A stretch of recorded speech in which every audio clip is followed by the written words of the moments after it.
Hello guys and girls, welcome to one more AI Artist TV. Ketaro's here, and today we're gonna be talking about how to control your scene. So I pretty much will cover during this video how to control the position of a camera, the distance of a camera, the height, all the possible kind of scenes you can work on. I'm considering this one here as the first part on how to create a whole scene. We're gonna be talking here today. We're gonna be talking a little bit about the first part of the prompts, even before the subject, how you position and what options we have to define, to configure exactly where we want our point of view, what's the angles, what's the distance, and etc. Okay. Speak about that. I thank you for being here. So give me a like, give me a subscribe. All this is great, helping me a lot since I'm just starting here, and I want to keep sharing everything I'm learning with you guys. Okay. So speaking about this subject, which I love, but by the way, scenes is one of the things I like most to do. We're gonna be talking, as I said, we're gonna be talking today here on pretty much as the configuration before the subject. And by the way, this is a very important point that I would like to stress a little bit more.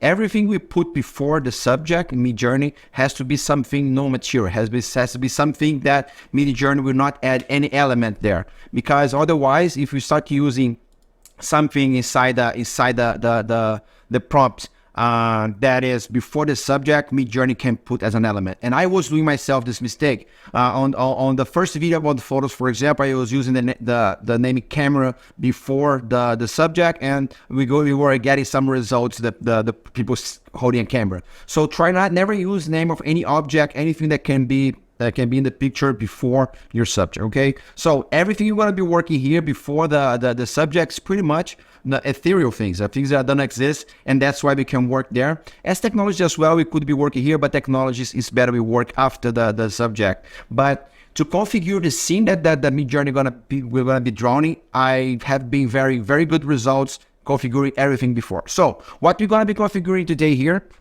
is, let me put my smoker. You guys not see me. Hold on. What we're gonna be pretty much what we're gonna be configuring today here is the as I said, is the beginning of the prompts, which is height, distance, angle. Those are all type of views that we're gonna be configuring. We're gonna be configuring the scene type, and then we're gonna be talk about the medium that we're gonna be working for us. Okay. Speaking about that, I will start about the angle. Then we're gonna talk about the height and the distance. So I will not follow exactly the order there, but I will follow a order which I make that will make more sense for us to understand. Let me open here so the Discord, and let's start work on this. So to work on this exercise of controlling the position of our camera, I'm gonna be using a very basic subject. I will be using Medieval Warriors, just because it's a base one. It could be do anything, but I'm thinking here about a scene. Okay, so I'm not here thinking about create a portrait of a medieval warrior. I'm gonna be talking here controls we good scene. Although you can use many of those commands as well to control the position of your camera and many other kinds of work that you guys do. Portraits, architecture, illustrations of any type. So you can use most of them, but today here I'm gonna talk pretty much things that are important for the scene. So medieval warriors, and the first one that I would like to control is exactly control what side of the medieval warriors I want to be seen on that scene. So there are three basic ones, which they are the front view, side view, and back view. Seems basic, right? So, and it is. So let's go here. The prop medieval warriors, I have the back view. Medieval warriors, I have the side view. And we have the front view. Normally, now the preference of MidJourney is always draw the front view. So normally you don't even need to use the front view. And other ones that I'm gonna show here today, normally MidJourney already use, but we can also, when we put, we pretty much force that to use. So as you see, the result he gave us here are pretty much almost all of them front view. Speaking about now those three. We do have more because if possible, you get even degrees of 45 degrees, more rotations, because MidJourney, as we know, is natural language processing. So you can explain different ways where you want your camera, but pretty much I think the basic ones that I need to show here that works very nicely is back view, side view, and of course front view for the first dimension that we are using here. Okay, where is positioned the camera.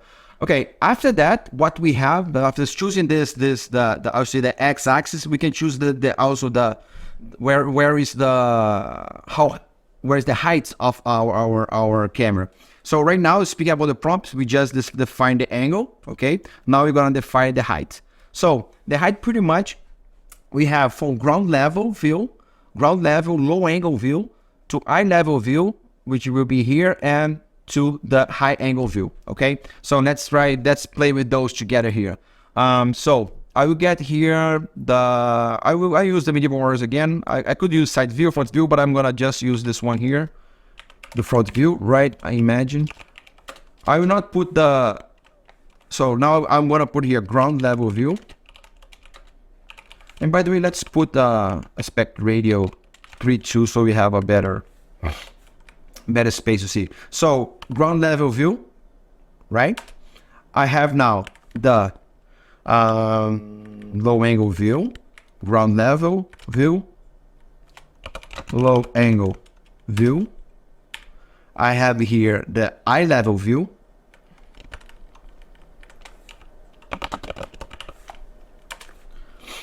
And I have here the high angle view.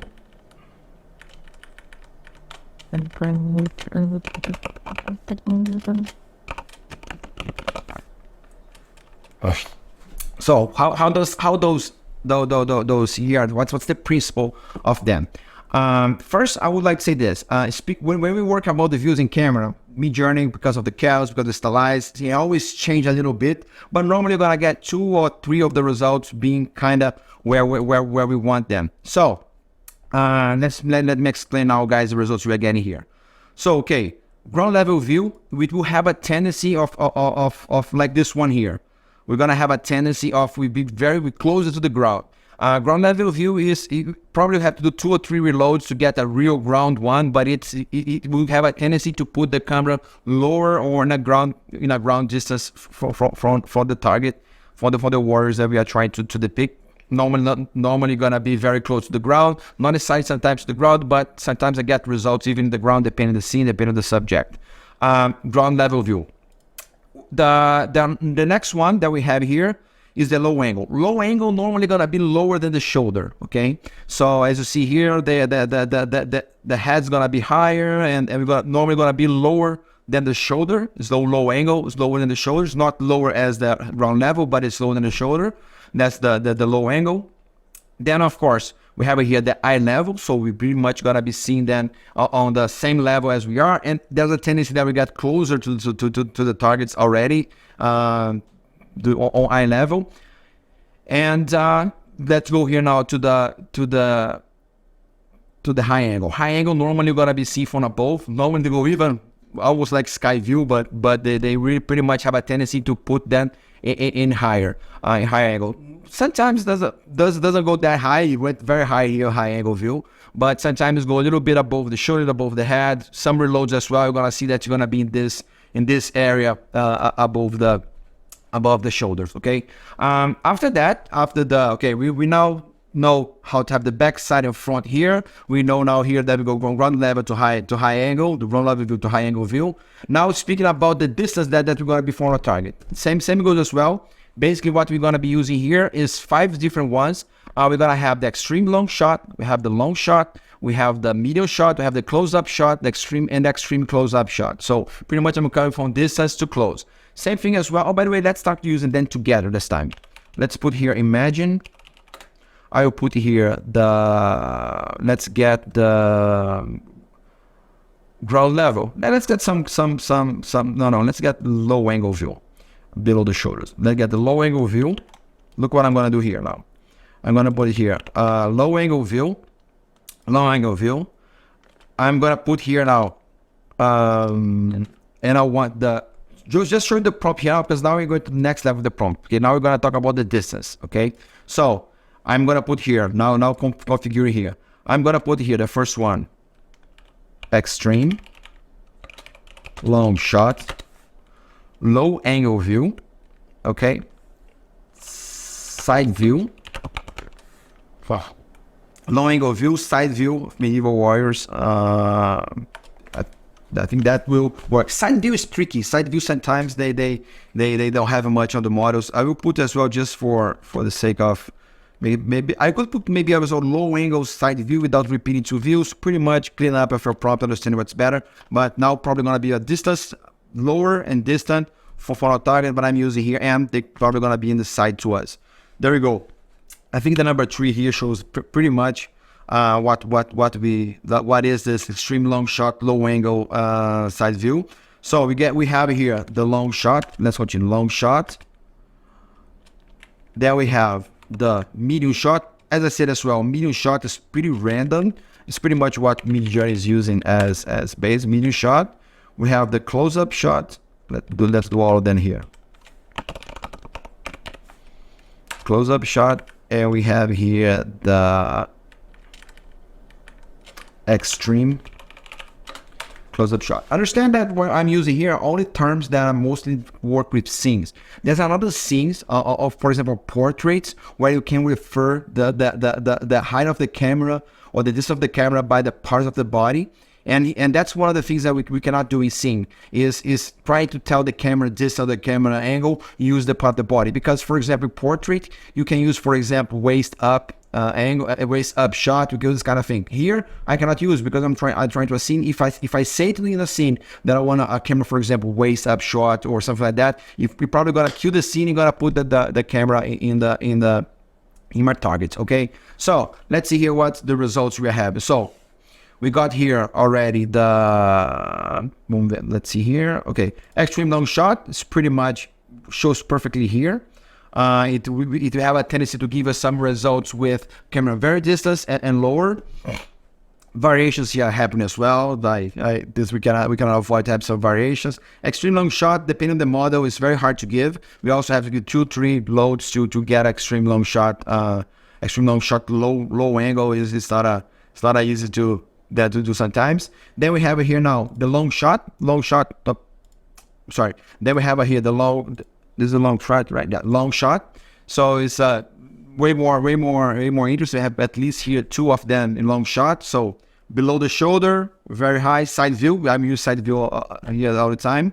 So we have the long shot side view. Now we got a little bit closer here. Now we have the medium shot side view, low angle. So below the shoulders, middle distance. Then we got little closer here. We go to the close up. Now we go pretty much on the close up. On the close up, I would say that probably the low angle will put us below the eye, like this one here, because the shoulder doesn't appear anymore. So probably the referential is already the eye. So the eye probably gonna be higher in the picture for the low angle here. And then we go for extreme close up. By the way, they didn't give me any extreme close up here. I will reload this one here, just so you guys know that it really exists, but it's hard sometimes the model to give to us. And then extreme close up, I'm going to very side the target, and I will give a very clear one. There's one command that we can use that pretty much resets all this. If you get a little lost about all the other commands we're using here, we can use the centered on the scene. So if you get here, imagine, and I put here, if I put here, it's all this. If I want to go back to my centered view or centered shot, I think both works. Central view, I pretty much gonna put in the center of the picture, so I will be on all the dimensions are gonna be centralized on the picture. Okay. And now we gave a little bit more close up, but pretty much not giving me yet the extreme long shot. Now you're gonna put everything in the center of the picture, center of the view will be pretty much a centered scene on this one here that we have it pretty much here. I'm resetting distance, angles, and everything. I got the centered view, medieval warriors. Okay, so pretty much now we know that we can control the back, the side, which angle we want on this dimension. We pretty much now control as well where we want on this dimension here as well, and pretty much now this dimension as well on the scene. Okay, now it become a little tricky. because now we're gonna talk a little bit about the types of scene that we have. Okay, when we speak about a type of scene, there is a world of possibilities. Very interesting. Those who are part of my those, by the way, who have access to my Patreon, they can see here, for example, that scene position. For example, we have around, let me see here how many scene positions we have. We have around 61 possible cameras for scenes. Okay, which pretty much we will get all those things that I said again. They already bring embedded on those names. Okay, so for example, when I use for example here a tilt angle or a point of view, a panoramic view, they are already configuring for us many of those information. Although we can always force some of those cameras in the scene to do as well. Okay, so just to give also another important, besides all those six names of possible cameras that we have for using. Again, those link for my Patreon is here at the description of this video. Those who want access to those controls here, I have here pretty much all the possible scenes that I could map. I said 61 scenes here that you can use in your compositions. Other way of also get to the scene, I'm gonna use some here for you guys see, is also defining the type of the scene pretty more by the theme of the scene. For example, you can use action scene, you can use a haste scene, you can use war scene, but when you use those related with the genre of the scene, they will give you already elements that will give you some. For example, let me use it here let's use a one that I use two here. I use the imagine. I'm gonna be putting here an action scene, and we're gonna put the medieval warriors. Okay, I could control this view of the scene as well. Okay, I can put back view, I can put control scene, but I'm gonna put here action scene. Let's put as well here what would be a haste scene from for example. You can use situations of if you imagine any movie situation, you can use as well. Haste now, I'm using here a war scene as well. A war scene of medieval wars. They might be a little bit similar, but we can use that possibility as well. And now you see that you're gonna start using the camera in positions and situations that will give you the best view to have a scene of that type that you're choosing. So for example, when I put action scene, it's gonna give me a camera is in position to show the best as possible the action scene. So I'm already telling that this camera is giving also a little bit the theme of, is helping with the theme that I want to put there. I have controlled the theme as well, but it's already, I will have a camera push for this. Same thing that I put here. For example, in a war is already showing more the one like that. So what I can do with this, I can do this combination of the war scene, for example, with the views. And then those 60 types of views here is where we start configuring the scene. So for example, I can get here, I can get the war scene that we have here, 3.2. And let's do like this. Let's get the imagine. Let's get the war scene. But I want the war scene in panoramic view. So I come here, put here, panoramic view. I can put off a war scene here, but I will just put a comma here. Panoramic view war scenes, you gotta see now they're gonna be even more wide angle that we're gonna be here. Wide angle, which pretty much we mostly use for portraits and on a type. And we can use also here. I rather use, for example, I use more panoramic view than wide angle for scenes. So panoramic view war scene. So now they're gonna give a much more view of the whole war happening because I'm putting panoramic view. I could also come here, for example, and put, instead of panoramic view, I could put aerial view. Aerial view, the war scene. Now it's gonna give me something from the top, showing that war. So those views, there, as I said, there are more than 60 possible types of view here of the war scene. But now here speaking about our subject, I'm talking about this, the scene type. Okay. So here in the scene type, and we can play with the views, we can play with the distance of all the scene types. So scene types, there are not that many that I could map. I can show you guys here again. Those who have access to my Patreon can see the list that I have. But pretty much what I have here on scene types is how many scene types I was. Scene types. I was able to map here. I was able to map 14 scene types, which get some nice results. Okay, we have, for example, underwater. We have some establishing shots, some axis of action. There are some action scene, 100-degree rule. So there are different. There's some scenes as well. There are mostly for showing characters. There are different types of scenes. I explain in the description some of them.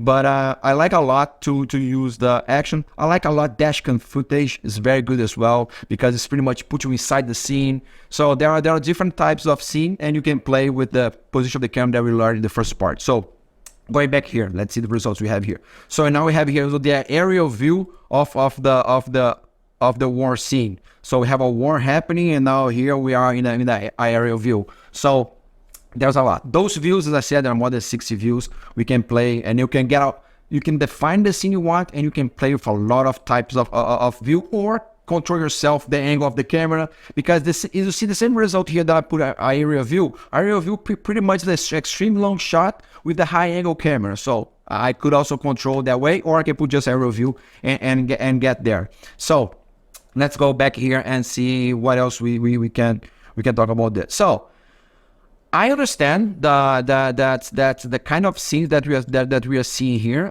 the kind of positions that I'm talking here, and the position that we can be doing with the camera ourselves is pretty much one of the most important element that you need to be able to hold and to be able to use on your creation of the scene. After you have this first part, describing the subject, describing the scene you want, is much easier. And right now, in version 4, MidJourney gives a lot of controls for us to be doing a lot of different scenes, a lot of different scenes. Myself, I still discovering different types of scenes possible. Is a very good, sometimes people describe in a way which I try to decompose and see what kind of scenes I want. But scenes is something that I'm passionate about as well. I just did a lot of manuals about photo, but scene is something very interesting. Guys, play with this, play with those names, play with control your camera. I gave you a lot of commands that you can try mixing and combining to understand how you control better your scenes and have fun. I really think that's one of the most fun things to do in MidJourney is creating scenes and controlling where the camera are, where are the possibilities of having this full control. So thank you again. Please give me your subscription, your like if you learn something, if you learn something interesting in this video. I ask you to give me a like, to subscribe. Again, I have a Patreon which I'm pretty much documenting everything that I'm doing, a database of terms, of commands that we can use, of prompt makers, everything. I have a Patreon here. I welcome you to join us. I welcome you to subscribe. I have a Discord channel that we are talking as well. And I really want to make this bigger and bigger, because mainly what we are doing here, you are supporting what I'm doing here. So I really appreciate it, and thank you so much. Guys, see you next time. Make your scenes, and I hope, and by the way, in the second moment here, in the second one, I'm going to be talking about the technologies that we can use in terms to create scenes by photo and scenes illustrated as well. Okay, bye bye, thank you so much.